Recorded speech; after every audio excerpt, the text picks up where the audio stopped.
Hello viewers, இன்னைக்கு நாம பார்க்க போறது One Piece episode 357.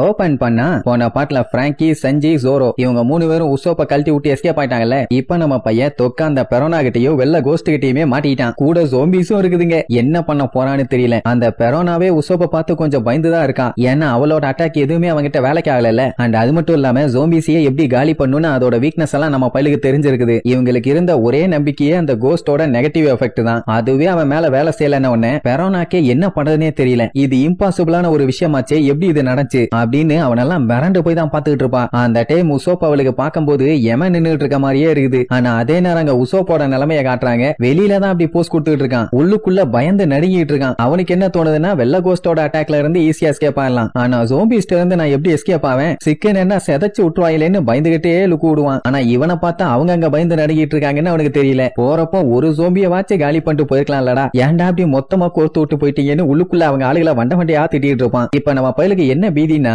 அவன் அந்த பெரோனா புள்ளைய அடிச்சு தோக்கடிச்சிட்டா கூட அந்த ஜோம்பிஸ்க்கு வந்து இவனை அடிச்சு காலி பண்ணிருங்க. இப்படியா நம்ம சாவு இருக்கணும் அடக்கன்றாவியன்னு சொல்லி நடுங்கிட்டு இருப்பான். அங்க பெரோனா நம்ம தோத்துருவோமோன்னு அவளுக்கு பயம். ஆனா என்ன ஆனாலும் இவனை விடக்கூடாது அப்படின்னு எக்கச்சக்கமா பேய வெளியே கொண்டு வந்து இதுக்கு முன்னாடி ஏதாச்சும் மிஸ்டேக் பண்ணிருப்பேன், ஆனா இந்த டைம் கண்டிப்பா நீ தோக்க போற. இப்ப என்னோட கோஸ்டிங்க வந்து அடிக்கும் போது உன்னோட வில் பவரே மொத்தமா காலியாக போகுது. மொத்தத்துல இதோட நீ காலின்னு சொல்லி 4 மடங்கு நெகட்டிவ் பவரை நம்மால நோக்கி ஒரே அடி. அப்படியே உசோப்புக்குள்ள பூந்து சும்மா சட்டுன்னு வெளியில வரும். அவ்வளவுதான், உசோப் அப்படியே முக்க ஆரம்பிச்சிருவான். உடனே சுத்தி இருந்த வைல்டு ஜோம்பிஸ் எல்லாத்துக்குமே செம ஹாப்பி. வாரே வா, ஒரு வழியா நம்ம பெரோனா அட்ட டைம்ல அவனை அடிச்சு காலி பண்ணிட்டாங்கன்னு. ஆனா நம்ம பையன் அப்பவும் கீழே விழல. அப்படியே அவன் குச்ச ஊனி கீழே விழாம மூச்சு வாங்கிட்டே நிப்பான். உடனே அந்த ஜோம்பிஸ் எல்லாம் பயங்கரமா பில்டப் பண்ணுங்க. எங்க வந்து யாருகிட்ட த்ரில்லர் பார்க்ல இருக்க கோஸ்டிங்கன்னா என்ன சும்மாவா, அதுங்களெல்லாம் எதிர்த்து யாராச்சும் நிக்க முடியுமா, முடியாதுன்னு வேற லெவல்ல பில்டப். இப்படி பேசிட்டு திரும்பி பார்த்தா அவனை அட்டாக் பண்றதுக்காண்டி அனுப்புனாலே கோஸ்ட் அதுங்க அங்க சோகமாய் மண்டி போட்டுருக்குங்க. அட பாவி சண்டை அளப்பாயில நெகட்டிவ கிரியேட் பண்ற கோஸ்டுக்கே நெகட்டிவ கொடுத்துட்டியாடான்னு நடுங்கிட்டு இருப்பாங்க. அது அப்படியே பெரோனாக்கு ரிவர்ஸ் ஆயிருச்சு போல. குமஷி கால்ல விழுந்து பயங்கரமா மன்னிப்பு கேப்பா. இவ்வளவு நாளா நான் உன்னை ரொம்ப தொல்லை பண்ணிட்டேன், நீ மன்னிச்சிரு, நான் பண்ணதெல்லாம் தப்புதான்னு. இதுக்கப்புறம் நம்ம உசோப்பா பார்த்தா பீதி ஆகமா இல்லையா, இவன் என்ன சேஜா இல்ல செயின்டா இவ்வளவு ஸ்ட்ராங்கா இருக்கானேன்னு இன்னும் பீதி அதிகமாயிரும். அப்பதான் நம்ம உசோப்பு கெத்தா நல்லா கேட்டுங்க, நெகட்டிவா திங்க் பண்ற விஷயத்துல போட்டிக்கின்னு வந்தா என்ன மிஞ்ச எவனாலையும் முடியாதா அப்படின்ட்டு கண்ணுல வெறியோட சும்மா கெத்தா சொல்லுவான். இங்க அந்த வைல்டு ஜோம்பிஸ் எல்லாம் அலன்றுங்க, என்ன இவ்வளவு கான்பிடென்டா இருக்கானேன்னு. அதுவும் அந்த டைம் உசோப் ஒரு சிரிப்பா பாக்கணுமே, வர்ற மாதிரி. அப்புறம் தான் இந்த ஜோம்பிஸ் எல்லாம் அவன் எதுக்கு இந்த மாதிரி சிரிச்சிட்டு இருக்கான், ஏன் இந்த மாதிரி எல்லாம் பேசிட்டு இருக்கான், ஒருவேளை எஸ்கேப் ஆக ட்ரை பண்றானோன்னு கேட்டவனே ஷாக் ஆவானா. ஆட சண்டால பயல இருறா வர்றோம்னு சொல்லி வேகமா வட்டிட்டு வருவாங்க. ஆஹா பிளான கண்டுபிடிச்சிட்டாங்கன்னு சொல்லிட்டு அவன் வச்சிருந்த சால்ட் எல்லாத்தையுமே சட்டுன்னு அதுங்க வாயில அடிச்சு விடுவான். சால்ட்டை யூஸ் பண்ணா என்ன ஆகும், அதுங்க செத்து அதுங்களுக்குள்ள இருக்க ஷாடோ தான் வெளியில வந்துருமே. சோ அப்படியே அங்க இருக்க ஜோம்பிஸ் எல்லாத்தையுமே காலி பண்ண ஆரம்பிச்ச உடனே பெரோனாக்கு செம்மையா காண்டாயிரும். ஏன்டா கொய்யால என்னோட வைல்டு ஜோம்பிஸ் எல்லாத்தையுமே நீ பியூரிஃபை பண்ண ஆரம்பிச்சிட்டியா, உன்னை நான் விடமாட்டேன்னு கொலவெறியோட சொல்லுவா. நம்மால் தான் கெத்து, இந்த அம்மா பொடி பொண்ணு என் வழியில வராது, அப்படியே ஓரம் போயிரு, சால்ட் ஸ்டாரை வச்சு அடிச்சேன்னு வை எல்லாரும் பேன்னு போயிருவீங்க, இப்ப பாருன்னு சொல்லிட்டு அட்டாக் பண்ண போவான். பெரோனா இருந்துட்டு அவன் சால்ட்டை யூஸ் பண்றான், யாரும் சிக்காதீங்க வாய மூடுங்க உடனே அத்தனை பேருமே வாய மூடிக்குவாங்க. சோ நம்ம பையன் அடிக்கிற சால்ட் எல்லாமே பட்டு கீழே வந்துடும். போச்சா உசாராயிட்டாங்களா, கொய்யால எங்களையாடா காலி பண்ண பிளான் பண்ற, உன்னை விட மாட்டோன்னு சொல்லி விரட்டுன்னு கொலவெறியோட விரட்டுவானுங்க. உசோப்பு கத்திட்டே ஓடுவான். ஏண்டா சண்டைக்கு வந்துட்டு வாய முடிக்கிறீங்களே வெக்கமா இல்ல, இதெல்லாம் சண்டை போற ரூல்ஸ் ஆடான்னு கத்திட்டே ஓடுவான். மொத்த கூட்டமும் வெறி கொண்டு உசோப்ப வட்டிட்டு வராங்க. அதே நேரம் இங்க ஜோரோ, பிராங்கி, சஞ்சி இவங்க 3 பேரும் நம்பிய காப்பாத்துறதுக்காக வேகமா வந்துட்டு இருந்தாங்கல்ல, அவனுங்களால நம்பவே முடியல உசோப்போட நெகட்டிவிட்டி இந்த அளவுக்கு யூஸ் ஆகும்னு. இப்ப மட்டும் நம்ம பையன் இந்த மாதிரி ஒரு வேலைய பண்ணல, கண்டிப்பா அந்த பெரோனா இவங்க எல்லாத்தையுமே காலி பண்ணிருப்பா. சொல்ல போனா அவகிட்ட இருக்கிறது கொஞ்சம் டேஞ்சரான எபிலிட்டி தான். இப்படி பேசிட்டு வரும்போது சஞ்சய் மட்டும் கொலவெறியோட ஓடி வருவான். ஏன்னா அவனுக்கு எப்படியாச்சும் நமிய காப்பாத்தியே ஆகணும். ஏன்னா அவளை கல்யாணம் பண்ண போறாங்கல்ல, அதனாலேயே பயலுக்கு பாடி எல்லாம் நெருப்புல பத்தியும் அப்படியே மின்னல் வேகத்துல பிச்சுக்கிட்டு போவான். நமிக்கு நான் கல்யாணம் ஆக விட மாட்டேன்டா கொய்யாலைகளான்னு. கிறுக்கு பயலுக்கு கிறுக்கு முத்திருச்சு. சரி என்னமோ பண்ணிட்டு போட்டோம், நம்ம இப்ப அந்த மேன்ஷனோட டாப் ஃப்ளோருக்கு போகணும், அங்கதான் அந்த ஸ்கெலிட்டன் பயலும் இருக்கான்னு சொல்லிட்டு வேகமா ஓடுவானுங்க. அப்படியே கட் பண்ணி அந்த டாப் ஃப்ளோர்ல காட்டுறாங்க. ப்ரூக்கு அந்த யூமா கூட இன்னும் சண்டை போட்டுட்டே தான் இருக்கான். என்ன போட்ட சண்டையில பண்டையில எல்லாம் சரியான அடி போல, ஏன்னா ஒத்த பல்லு போச்சு, மூஞ்சில எலும்பெல்லாம் பயங்கரமா கிராக் விட்டுருச்சு. பட் இருந்தாலுமே அவனோட முயற்சி அவன் சுத்தமா கைவிடல. கோகாமாக்கா நின்னு சண்டை போடுவான். பட் இவன் என்ன சண்டை போட்டாலும் அவனுக்கு ஈக்குவலா அந்த யூமாவும் யூமாவும் சண்டை போடுவான். எப்படியே கஷ்டப்பட்டு அவனால முடிஞ்ச அளவுக்கு மாத்தி சண்டை போட்டுட்டே இருப்பான். ஆனா கடைசியில யூமா அடிச்சு அவனை திருக்க விட்டுருவான். சொல்ல போனா சரியான அடி. ப்ரூக்குக்கெல்லாம் பயங்கரமா மூச்சு வாங்கும். அவனால முடியல. ஆனா எப்படியாச்சும் அவன் ஷாடோவை திருப்பி கொண்டு வந்து லாப்போனை போய் பார்க்கணுங்கிற வெறியில பையன் இந்த அளவுக்கு சண்டை போட்டிருக்கான். உடனே அந்த யூமா இருந்துகிட்டு இதோட சண்டை முடிஞ்சது, ஏன் நீ தோத்து போனதை மட்டும் எப்பவுமே ஒத்துக்க மாட்டேங்கிற, எப்படியும் உன்னால எங்க கூட சண்டை போட்டு ஜெயிக்க முடியாதும்பானா. அப்ப அவன் மறுபடியும் கஷ்டப்பட்டு எந்திரிப்பான். அப்ப அந்த யூமாக்கே புரியுது இவன் ஒரு பீனிக்ஸ் மாதிரின்னு, இல்லன்னா ஜோம்பின்னு கூட சொல்லலாம். ஏன்னா அதுக்கு தானே எவ்வளவு அடிச்சாலும் திருப்பி எந்திரிச்சு வந்துகிட்டே இருக்குங்க. இப்ப நம்ம பயலுக்கு எந்திரிச்சு நிக்க கூட தெம்பில்ல. இந்த மாதிரி ஒரு நிலைமையில தான் அவனை மொத்தமா காலி பண்ணலான்னு முடிவு பண்ணிட்டான். ஏன்னா அப்பதானே ஷேடோ வேணும்னு சொல்லிட்டு திருப்பி வரமாட்டான். சோ இதோட நீ காலி, உன்கிட்ட என்னோட ஸ்பெஷல் ஸ்கில்லான நோட் ஸ்லாஷ் யூஸ் பண்ண போறேன் அப்படின்ட்டு அவன்கிட்டயே சொல்லுவான். ப்ரூக்கு அந்த பேரை சொல்லாத, அத சொல்றதுக்கு உனக்கு தகுதி இல்லம்மா. அவனே கான்ல இருக்கான். அவன்கிட்ட போய் இந்த மாதிரி சொன்னா என்ன ஆகும்? இன்னும் காண்டாவான். ஆக்சுவலா என்ன மேட்டர்னா, இவன் ஒரு கிங்டமோட ஸ்பெஷல் கான்வாயில இருந்து வந்தவன். இவன் யூஸ் பண்ற அந்த குயிக் ஸ்லாஷ்ங்கிறது ஒரு ஸ்பெஷலைஸ்டான அட்டாக். அத ரெக்வீம் லா பண்டரோல்னு சொல்லுவாங்க. ஆனா இவன் க்ரூமேட்ஸ் எல்லாம் ஒன்னா சேர்ந்து இவன் அட்டாக்கு ஒரு பேர் வச்சாங்க. அதுதான் 3 பேஸ் ஹம் நோச் ஸ்லாஷ். இவன் அவனோட ஷேடோங்கிறதுனால இவனோட பர்சனாலிட்டி எபிலிட்டின்னு எதை வேணாலும் ஷேர் பண்ணலாம். ஆனா அந்த பேரை மட்டும் உன்னை யூஸ் பண்றதுக்கு நான் என்னைக்கும் விட மாட்டேன். அதை மட்டும் தெரிஞ்சுக்க, ஏன்னா இது என்னோட ஃபீலிங்னு சொல்லுவானா. உடனே அந்த யூமா என்ன சொல்லுவான், நீ சொல்றதெல்லாம் ரைட் தான். அப்படி நீ நிஜமாவே அதை ஃபீல் பண்ணினா நீ தான் அந்த ஸ்டைலுக்கு உண்மையான மாஸ்டரா இருக்கணும். இப்ப நீ அந்த அட்டாக்கை என் மேல யூஸ் பண்ணு, என்ன ஃபேக்னு ப்ரூவ் பண்ணு. அப்பதான் நீ சொல்றதை என்னால ஏத்துக்க முடியும். இதுதான் உன்னோட கடைசி சான்ஸ். சண்டைக்கு வாடான்னு சொல்லி கத்தியோட ரெடியா நிப்பான். உடனே ப்ரூக்கும் சரி ரைட் நீ ஒரு கை பாத்தலான்னு மூச்சு வாங்க கஷ்டப்பட்டு எந்திரிச்சு நிப்பான். அப்படியே ரெண்டு பேர்த்தையும் மாத்தி காட்டுறாங்க. அந்த நோச் ஸ்லாஷ் அட்டாக்கை யூஸ் பண்றதுக்காக ரெண்டு பேரும் வெறியோட நிப்பானுங்க. அதுக்கப்புறம் ரெண்டு பேருமே கேஷுவலா நடந்து வருவானுங்க. சரி சண்டை போடுவானுங்கன்னு பார்த்தா அதுவும் இல்ல, மாத்தி கிராஸ் பண்ணி போவானுங்க. அப்படி ஆளாளுக்கு முன்னைக்கும் பின்னைக்கும் கிராஸ் பண்ணி போயிட்டு அதுக்கப்புறம் தான் அந்த அட்டாக்கோட பேரை சொல்லி கத்திய உரைக்குள்ள வைப்பானுங்க. அவ்வளவுதான். மூவ் பண்ண மாதிரி எல்லாம் தெரியாது. ஆனா அந்த யூமா கத்திய உள்ள வச்சுட்டு நோச் ஸ்லாஷ்னு சொன்ன உடனே இங்க ப்ரூக்கு கத்திக்கிட்டே அவன் கையில வச்சிருந்த கத்திய கீழே போட்டுருவான். அந்த செகண்டுக்கும் போது அவன் பழைய விஷயத்தெல்லாம் யோசிச்சு பார்ப்பான். அதான் லாப்புனையும் இவனோட முடியையும் ஒன்னா வச்சு பேசுவாங்களே, கிட்டத்தட்ட ரெண்டு பேருமே ஒரே மாதிரி இருக்கீங்கன்னு. சொல்ல போனா இவங்க ரெண்டு பேருமே அவ்வளவு க்ளோஸ். அவனை எப்படியாச்சும் திரும்பி போய் பார்க்கணும்னு நினைச்சிட்டு இருந்தான். ஆனா இப்ப அந்த யூமா தான் பொழந்துட்டானே. சோ லாப்புன்னு சொல்லிக்கிட்டே போத்துன்னு விழுவான். அவ்வளவுதான். இதுக்கப்புறம் அவனால முடியல, சாக போறோம்னு முடிவே பண்ணிட்டான். நான் உங்ககிட்ட மன்னிப்பு கேட்கணும் லாப்பூன். ஏன்னா 50 வருஷமா உன்னை பார்க்க வராம இந்த டாக்ஸிலேயே நான் மாட்டிக்கிட்டேன். டைமும் கொஞ்சமா பாஸ் ஆகி போய்கிட்டே இருந்ததுனால நம்ம க்ரூமேட்ஸ் எல்லாருமே ஒவ்வொருத்தரா செத்து போயிட்டாங்க. ஆனா நான் இப்படி தனிமையில மாட்டுவேன்னு கொஞ்சம் கூட எதிர்பார்க்கவே இல்ல. கடைசியில தனியாலாவே என் லைஃப் முடிய போகுது. தனிமைன்னு சொல்லிட்டு ரொம்ப ஃபீல் பண்ணுவான். உடனே யூமா வந்து பார்த்துட்டு என்ன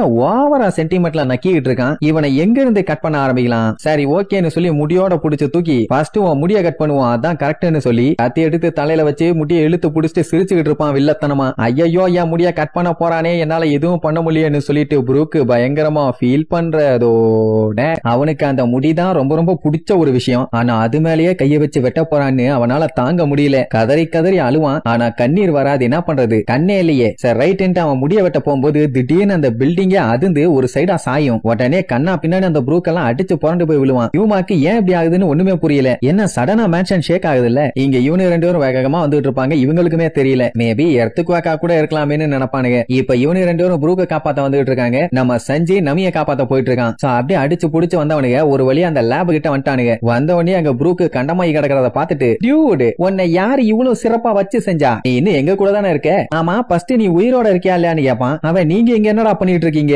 இன்னும் தப்பிச்சு போலையான்னு கேப்பான். உன்னை விட்டுட்டு எப்படி போவாங்கிற மாதிரி பிராங்கி இழிப்பானா. அந்த டைம் யூமா கத்தியோட வந்து நின்னு இந்த மாதிரி லூசர் எல்லாம் யாரும் தொடக்கூடாது, அவன் சாக வேண்டியவன் சொல்லி வேகமா அட்டாக் பண்ண பாஞ்சு வருவான். டப்புன்னு நம்ம ஜோரோ கத்தியோட சென்டர்லயே அல்லையா தடுப்பான். பின்ன ஜோரோ இருக்கும்போது ஒருத்தன் கத்திய வச்சு வித்த காட்டினான்னா அப்புறம் நம்ம பேருக்கு என்ன மரியாதை. நீங்க தானே லெஜெண்டரி சாமுராய், ரொம்ப காலங்களுக்கு முன்னாடி டிராகனை கொன்னவரு, உங்களை பார்க்கணும் தான் ரொம்ப நாள் ஆசையில இருந்தேன், நல்லா தொக்கா வந்து மாட்டிருக்கீங்கன்னு சொல்லி இழிப்பான். அப்படியே அங்க கட் பண்ணி லூஃபிய காட்டுறாங்க. பில்டிங் கண்டபடி அதிர்ந்துட்டு இருந்த உடனே பயலுக்கு ஏன் இந்த மாதிரி பில்டிங் ஷேக் ஆகுது என்னன்னு ஒண்ணும் புரியல. என்ன பஞ்சாயத்துன்னு அந்த கெக்கோ முரியா கிட்ட கேட்டா, அடே கடல்ல ஏதாச்சும் வியர்டான சிச்சுவேஷன் இருக்கும், அதுல மாட்டி இருப்போம், அதனால இப்படி ஒரு அதிர்வு இருக்கலாம், எனக்கு தெரிஞ்சு இது உன்னோட ஃபால்ட்டா தான் இருக்குங்கிற மாதிரி சொல்லுவான். லூஃபிக்கு காண்டாவும் கொய்யால ஏமாலையாடா பழைய தூக்கி போறேன்னு. சரி ஓகே என்ன விஷயமா இங்க வந்தீங்கோ, எதுக்காக வந்தீங்கன்னு எதுவுமே தெரியாத மாதிரி கேட்பான். லூஃபியும் அடே உனக்கு எவ்வளவு தைரியம் இருந்தா என்னோட ஷேடோவையே நீ கட் பண்ணி எடுப்ப, அதை திருப்பி வாங்கிட்டு போக தாண்டா வந்தோம். நான் மட்டும் இல்ல என் டீம் ஆளுங்க ஜோரோ சஞ்சி ப்ரூக்கு என் வழியில எங்க கிட்ட ஹெல்ப் கேட்ட அந்த கிராண்ட்பா ஜோம்பி இன்னும் மத்தவங்க எல்லாத்துக்கும் சேர்த்தி தான். இத சொன்ன உடனே அவன் காமெடி பண்ணி சிரிச்சிட்டு உனக்கு ரொம்ப பேராசை, ஆமா இதெல்லாம் எப்படி சரி பண்ண போறேன்னு கேப்பான். வேற எப்படி உன்னைய தூக்கி போட்டு 4 மிதி பட்டக்ஸ்லயே மிதிச்சானா எல்லாம் சரியாயிருமா. அவனுக்கு உடனே சிப்பா வரும். ஆனா என்ன இந்த இடமே கண்டபடி அதிர்ந்துகிட்டு இருக்கும். சோ இதனாலேயே சுத்தி இருக்க பில்டிங் எல்லாம் கண்ணா பின்னான்னு உடஞ்சு விழும். இப்படி இங்க அதிரும் போது அப்சலமோட மேரேஜ் ஹாலும் கண்டமேனிக்கு அதிரும் தானே. அவன் முத்தம் கொடுக்க போவான். பில்டிங்கோட அதிர்வுல நமி அங்கிட்டும் இங்கிட்டும் மூவ் பண்ணி போயிட்டே இருப்பா. அவனால அவ கிட்ட கூட நெருங்க முடியல. எவ்வளவோ ட்ரை பண்ணி பார்த்துட்டா அந்த பிஞ்சு போன வாயை வச்சுக்கிட்டு. கடைசி வரை ட்ரை பண்ணி ஒண்ணுமே முடியல. என்ன ஒண்ணு ஏன்டா இனிய கல்யாணத்தை பண்ண விடுங்கடா, கொஞ்ச நேரம் இந்த ஷிப் ஷேக் ஆகாம இருக்காதான்னு புலம்பிட்டு இருக்கும் போது டப்புன்னு ஸ்டாப் ஆயிரும். அப்பாடா கல்யாணத்தை முடிச்சிடலான்னு சொல்லிட்டு இருக்கும் போதே அப்சலோம்னு ஒருத்தன் கத்திக்கிட்டு அடிச்சு புரண்டு உள்ள வருவான். இப்ப என்னடா பஞ்சாயத்து, என்ன பண்ணி தொலைச்சிங்கன்னு கேட்பான். ஐயோ நம்ம த்ரில்லர் பார்க் கப்பல் ஒரு ஸ்டேஞ்சான கரண்ட்ல மாட்டிடுச்சு, ஏதாச்சும் பண்ணி இதுல இருந்து எஸ்கேப் ஆகியே ஆகணும், இல்லன்னா நம்ம த்ரில்லர் பார்க் கப்பலுக்கே ஆபத்துங்கிற மாதிரி சொல்லுவான். இது எப்படி நடந்துச்சு என்ன ஏதுன்னு கேட்டா, இவ்வளவு பெரிய தீவே கப்பலுங்கும் போது அதுல ரட்டர் எல்லாமே இருக்கும். ஏதோ ஒரு ஸ்பெஷல் ஜோம்பி அந்த ரட்டர்ல விளையாண்டுருச்சு, அதனாலதான் இவ்வளவு பெரிய கலவரம் ஆயிடுச்சுங்கிற மாதிரி சொல்லுவான். அப்படி யார் இந்த மாதிரி வேலையை பார்த்தான்னு கட் பண்ணி காட்டுறாங்க. எல்லாம் அந்த ஓர்ஸ் பையதான். இவ்வளவு பெரிய உருவத்துக்குள்ள வேற யாரையாச்சும் கொண்டு வந்து விட்டுருந்தா கூட பஞ்சாயத்து இல்லாம இருந்திருக்கும். ஐ மீன் அந்த வில்லப்பள்ளிய சொன்ன வேலையை கேட்டுட்டு அவன் பாட்டுக்கு இருந்திருப்பான். லூஃபியோட ஷேடோவை கொண்டு போய் வச்சிருக்கானுங்க. அப்ப அவன் சேட்டைய காட்டாமையா இருப்பான். சங்கிலிய புடிச்சு கண்டமேனிக்கு இழுன்னு இழுத்து ஐ மூவ் ஆகுதுன்னு ஜாலியா விளையாண்டுட்டு இருப்பான். இங்க பார்த்தா மொத்த பில்டிங்குமே கண்ணா பின்னான்னு அதிரும். உடனே அந்த அப்சலம் ஜெனரல் ஜோம்பிஸ் எல்லாத்துக்கிட்டையும் உடனே போய் அவனை ஸ்டாப் பண்ண சொல்லுவான். என்ன இப்படியே விட்டா த்ரில்லர் பார்க்கையே அவன் அழிச்சிருவான், அதனால விடவே விடாதீங்கன்னு சொல்லிதான் அனுப்பி விடுவான். தேவையா இது, வேலியில போற ஓனான்னு எடுத்து வேட்டிகளை விட்டுட்டு இப்ப குத்துதே குடையுதேன்னு சொன்னா அவன் அங்க ஜாலியா சங்கிலிய இழுத்து விளையாண்டுகிட்டு இருப்பான். அந்த டைம் இந்த ஆர்மர்டு ஜோம்பிஸ் எல்லாம் வந்து பயங்கரமா போஸ்ட் கொடுத்து நிப்பாங்களா. அந்த ஓர்ஸும் கேஷுவலா லுக்கூடுமா. உடனே தம்பி உன் விளையாட்டு டைம் எல்லாம் முடிஞ்சு போச்சு, நீயா ஒழுங்கா அடங்குறியா இல்ல உன் காலை வெட்டி வீசட்டுமாங்கிற மாதிரி சொல்லுவானுங்க. என்ன நினைச்சான்னு தெரியல, அவ்வளவு பெரிய உருவம் சட்டக்குன்னு காணாம போயிரும். உடனே அத்தனை ஜோம்பிஸுமே செமையா ஷாக் ஆகி எங்க போனான்னு பதட்டத்துல அங்க எங்கன்னு தேட ஆரம்பிச்சிருவாங்க. இவங்களுக்கு என்ன ஒண்ணு புரியலன்னா, அவன் அவ்வளவு பெரிய உருவம், அது எப்படி கண் இமைக்கும் நேரத்துக்குள்ள இவ்வளவு வேகமா காணாம போக முடியும். ஏதோ சரியில்லைன்னு சுத்தி முத்தி பாத்துட்டு இருந்தா அப்படியே மேகத்துக்கு மேல இருந்து பிளைங்ல வருவான். அப்படி வந்தவன் நான் ஒண்ணு ரப்பர்ல உருவாகல, பட் இருந்தாலும் என் அடி எல்லாமே இடி மாதிரின்னு சொல்லிட்டு கம் கேட்லிங்னு சொல்லி கண்ணா பின்னான்னு சும்மா கண்டமேனி ஊத்துவான். இவன் ஒரு குத்துனாலே அவனுக்கு எல்லாம் சாணி சட்னி ஆயிருவானுங்க. இப்படி வெறி கொண்டு அந்த கேட்லிங் அட்டாக்கை யூஸ் பண்ணானா என்ன ஆகும், அடியெல்லாம் தாறுமாறான அடி, அந்த இடமே புகமண்டலமாயிரும். சோ அப்படியே அங்க இருந்த எல்லாத்தையுமே பொலன்னு பொலந்து கட்டிட்டு கொய்யால எங்க வந்து யாருகிட்ட நான் அட்வென்ச்சர் பண்ணும்போது எவனு என் குறுக்க வரக்கூடாது, அப்படி வந்தா மகனே வச்சு நசுக்கிடுவேன்னு கத்திட்டு இருப்பான். இந்த மேட்டர் அப்சலன்ட்ட போனவன அவன் பதறி தள்ளுவான். ஏன்னா அவனுக்கு இப்பதானே போனானுங்க, அதுக்குள்ளேயே அவன் அத்தனை பேர்த்த காலி பண்ணிட்டானான்னு சம வீதி. ஐயோ சொன்னா நம்ப மாட்டீங்க பாஸ், எல்லாத்தையுமே பேன் கேக் மாதிரி அடிச்சு சப்பி வச்சுட்டான். இனிமேட்டு அந்த ஜோம்பிஸ் எல்லாத்தையுமே நம்ம வலிச்சுதான் எடுக்கணும், அந்த மாதிரி இருக்கானுங்கம்மா. அந்த ஆர்மர் போட்ட ஜோம்பிஸ் தான் இந்த ஐலாண்ட்லயே ஸ்ட்ராங்கஸ்ட் ஜோம்பிஸ்னு பேரு வாங்கினவனுங்க. சொல்ல போனா அவனுக்கு ஜெனரல் ஜோம்பிஸ். அவனுடைய நிலைமையே இப்படின்னா அப்ப மத்தவனுடைய நிலைமை என்ன தனியாவா சொல்லணும். இதெல்லாம் யோசிச்சு பார்க்கும் போதுதான் அப்சலம்க்கு செம்மையா பீதியாகும். ஏன்னா ஓர்ஸ் இவங்க சைடு இருக்கான்னு நம்பிதான் இவங்க இவ்வளவு நம்பிக்கையோட ஃபியூச்சர்ல நம்ம அப்படியாக போறோம் இப்படியாக போறோம்னு பெரிய ஆசையில இருந்தாங்க. இப்ப அவன் இவங்க ஆர்டர்ஸ மதிக்காம இவங்களையே போட்டு பொலன்னு பொலந்துக்கிட்டானா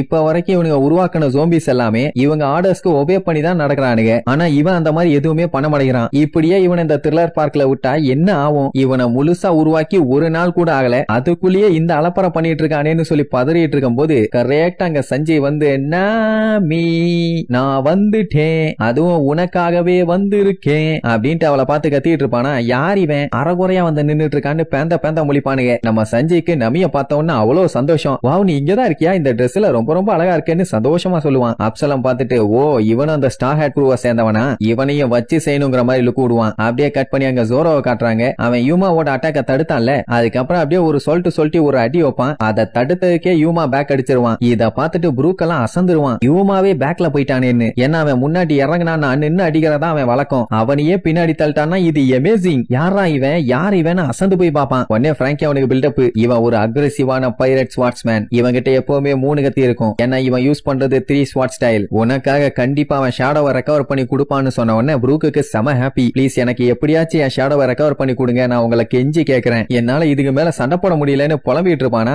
உடனே சோரோ வாயமுறா லூசு பையலன்னு கத்திடுவான். ஐயோ என் ஷேடோவை இவன் காப்பாத்தி கொடுக்க மாட்டானான்னு ப்ரூக் அப்படியே தலையை தொங்க போட்டுருவான். பிராங்கி ஏந்திரின்னு கதறிட்டு இருப்பான். இங்க ஜோரோ அந்த யூமா கையில வச்சிருக்க ஸ்வாட பார்த்துட்டு உன்னோட கத்தி ரொம்ப சூப்பரா இருக்குமா, மேட்டர் என்னன்னா அது நார்மல் கத்தியே இல்ல, 21வது ஓவசமான ஸ்வாடு. அது மட்டும் இல்லாம இது ஒரு பிளாக் ஸ்வாடு, ரிவர்ஸா இருக்கும். இது ரொம்ப ஃபேமஸான ஸ்வாடு. இதோட பேரு ஷூசி. இந்த மாதிரி ஸ்வாடெல்லாம் எங்கேயுமே பார்க்க முடியாது. இப்படி எல்லாம் பில்டப் பண்ண உடனே ஜோரோக்கு செம ஹாப்பி. ஏன்னா அவங்கிட்ட ஒரு கத்தி குறையுது இல்ல, இவனை பொழந்து கட்டிட்டு அந்த கத்தியை எடுத்துக்கலான்னு முடிவு பண்ணிட்டான். சரி ரைட்டு, இனிமேட்டு அந்த ஸ்வாட நான் தான் யூஸ் பண்ண போறேன்னு இழிச்சுக்கிட்டே சும்மா கேத்தா சொல்றதோட இந்த எபிசோடுக்கு எண்ட் கார்டு போட்டு முடிக்கிறான். மாட்டாங்க.